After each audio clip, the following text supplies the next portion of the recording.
Good afternoon and happy New Year's Eve. It is December 31st, so tomorrow is the beginning of a new year. This is the end of a decade. Well, I mean, wow, like time really flies by when you're having fun. So today I'm coming from you as Octavia Burney, and I'm doing a video for Exposure Magazine, and I'm going to be talking about the silent struggles of children. I know some of you have seen different stories, whether it's on Instagram or heard different stories on the news or whatever it is regarding depression, anxiety, and suicide amongst our young children. We're talking about from ages 6 to 11, from 12 to 18. We're talking about young kids that are affected by these things. And so I wanted to come up here and just talk about that because it's very important and it's vital to those kids growing up, and it's vital to those kids going to that next step, whether they need professional help from a therapist or talking to a counselor or whatever it is, they need to talk to someone about what's going on, because these silent struggles can lead to other things, and sometimes it doesn't end well. So I wanted to come up here and talk about that. The reason why this was so important to me today to talk about is because last week, I believe it was, my sister was telling about a story that she saw on Facebook, and she ended up sharing it on her story, and she was like, when you get a chance, go and read it. When I went to read the story, it was about a 15-year-old who had basically wrote a suicide letter to her parents, and she basically committed suicide at the age of 15. It was very disturbing in so many ways because, for one, she was 15, and for two, I guess, what were the symptoms before this happened? Like, was she throwing any symptoms out there? Was she what were the symptoms of this? So I basically wanted to just bring awareness to it today and talk about it, because it is very important for us to be aware of those things, whether it's a family member, a niece, a cousin, a nephew, your sister, your brother, your child, your daughter, your son, whoever, your godson, your goddaughter, whoever it is. There needs to be some awareness brought to the situation. Needs to be something, some light brought to the situation. So in the letter, it was very disturbing for me, and it also made me cry because she was only 15 years old, and some of the things that she was stating was very important. And even though she was 15, she basically explained what she was going through in quite detail. One of the things she said that she lacked from her parents was basically that love or that need for a love from her parents. Like, her parents would take her on fancy trips. Her parents would take her to all of these great places and give her all these great gifts and give her whatever she wanted. But she felt like there was no love, because maybe the time wasn't spent with her. Maybe, there wasn't that mother-daughter time or that father-daughter time that she really yearned for, and it wasn't being given to her. And so that led her into a suicidal downfall of basically 13 months, as she stated in her letter, that she was basically going through all of these phases and just feeling like she wasn't good enough and that her life wasn't worth living anymore, which is very sad to hear that. Like, that's very sad to hear that from anybody, but a 15-year-old, like, she had her whole life ahead of her. So I just want to talk about that today and bring some awareness to it. She said something in her letter that was very disturbing, but yet very powerful at the same time. And she stated that, and I quote this, "I needed someone who could reach the depth of my soul and fill the vacuum there." She needed someone to reach the depth of her soul.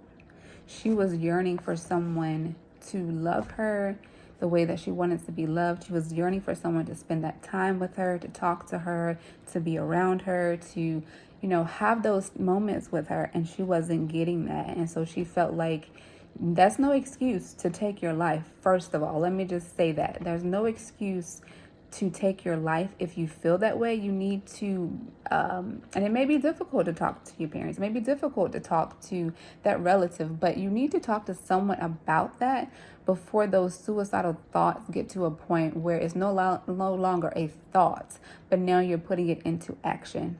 So that needs to be talked about to someone. It should not be ignored, and you should definitely spend more time with those family members, because you never know what someone is going through. You never know.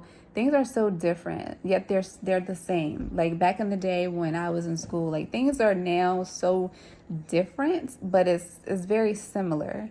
Now I think kids have so many different avenues that they can go to and look at and do things from. And back, when I was younger, you still had a lot of avenues to do things from as well. But kids also spend a lot of time, I guess, outside being active, and not a lot of kids nowadays do that. It's more of in front of the TV or in the on the computer, on the phone, or whatever. And we need to allow those active times to be more than the sitting around times, because that can lead into depression as well if you're not as active. So that is actually one of the things that I wanted to talk about as well. I also had looked up some statistics about depression, and it has increased from 2003, it was about 5.4%. And then in 2011 and 12, it was about 8.4%. Now we're in 2019, so I'm sure those numbers have increased heavily over the last years, because you hear a lot about teenagers and kids committing suicide. I'm talking about kids under the age of 12 committing suicide from either bullying or some issues that happened to them. Maybe the child was raped and they didn't, the parents didn't know, or whatever it was. Like, I feel like, and this is just my opinion,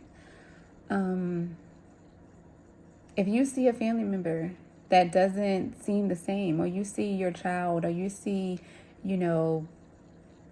a loved one, a friend, whatever, if you see something that's different about them, then bring it to an adult's attention, because that can help nip whatever is going on in the bud. Like this, go ahead, and if they need to talk to a counselor, if they need to talk to someone, go ahead and take care of that, because it needs to be dealt with. It should not be ignored. It should not be ignored. Depression, anxiety, suicidal thoughts are real, and these things are not a joke. It is okay to go and get help. A therapist is not, if you go see a therapist, that's not saying that you're a weak person. That's actually making you a stronger person. So you need to go out and get the help that you need.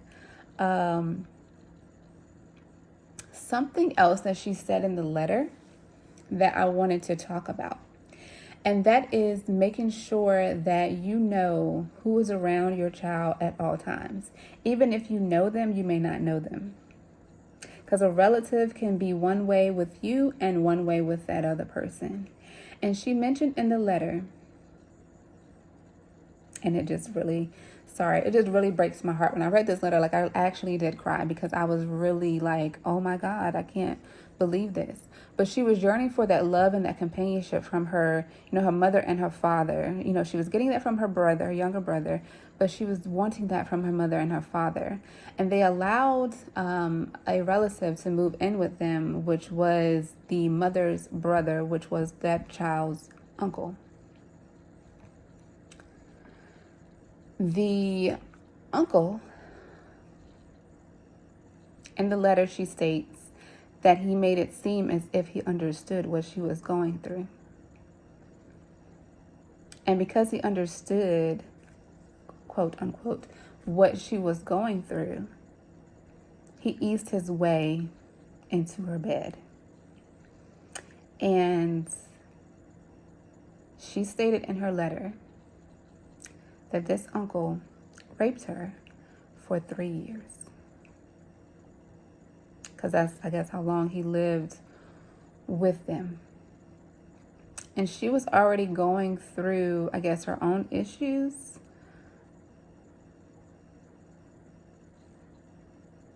But now she was at a state at this 13 months that she, I guess, was contemplating, suicide. And she's been through that. I can't imagine what that's like. But I do want to say, parents, caregivers, whoever you are that have children under your care, be very aware of who's around your child. Even if it is a family member, be very aware. I used to wonder why my mother, didn't let me go to everybody's house or whatever. But now that I'm older and I see stories like this and I hear about stories, tragic things that happen to like babies and things like that, like, make sure you know who your child is around. Because this is heartbreaking and this can be something that can be stopped. Mental health is serious. And if you have a predator that sees that you're weak in that area and then they act and they act on that and they make it seem like they understand when they don't, and then they make you feel as if you're loved when you're supposed to be that adult that's going to help them, but instead you do something as horrible as that saddens me. And it makes me angry as well, because it makes me angry. So I just want to say before I end this video that to parents, to anybody that has children, to anybody that has a child in your care, be careful of who you allow around your child. Also be aware of spending time with your child.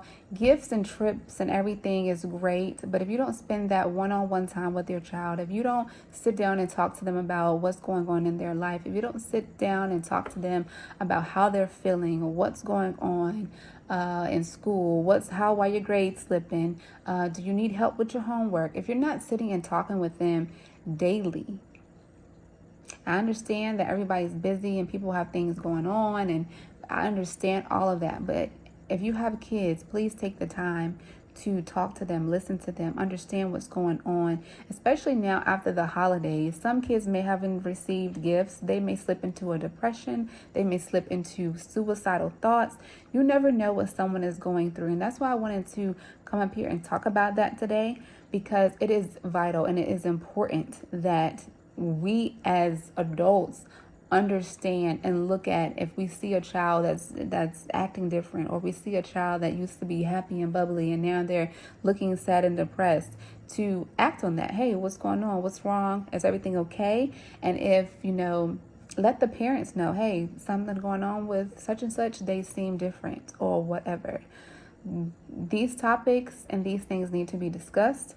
And they need to be, it may be awkward, it may be weird to bring it up to your child, but you need to talk about this so we can end this epidemic of suicide amongst our young kids. Like, they should not be feeling this way. They should not be feeling this way at such a young age. They should not be feeling this way at an older age. But life happens, things happen as adults, as middle age, whatever it is. Everybody has a time where they feel down or they feel depressed or whatever it is. But you can always talk to someone and always go to someone who is willing to help you. Go to a friend, go to an adult. If you're a child watching this video, go to someone who can help you. Go to someone that you can actually talk to, that if it's not your parent, go to your counselor, go to your teacher, go to your aunt, your uncle. Go to someone that you can actually talk to. But never allow anyone to take advantage of you. And if you will notice that someone is trying to take advantage of you, please make your parents aware of that so it stops. Because that's not something that should be happening. And unfortunately, we do have sick people in this world who take advantage of young kids. And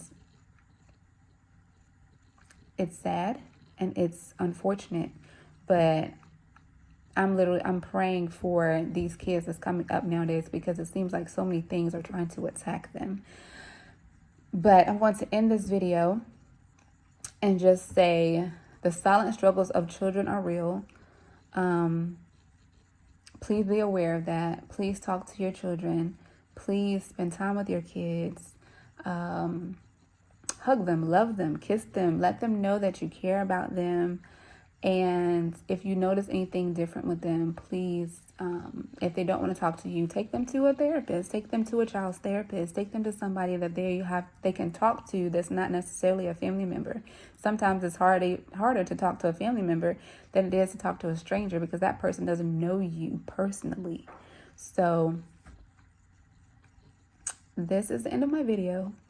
I will talk more about this later on, but mental health is real and children are affected as well. And we need to, as adults, even if we're not a licensed professional, be able to help those children and help those that's coming after us, because that's very important. It's very important. And so everybody have a great day. I'm Octavia Burney from Exposure Magazine. Have a happy new year. And once again, happy New Year's Eve. Thank you for tuning in. God bless.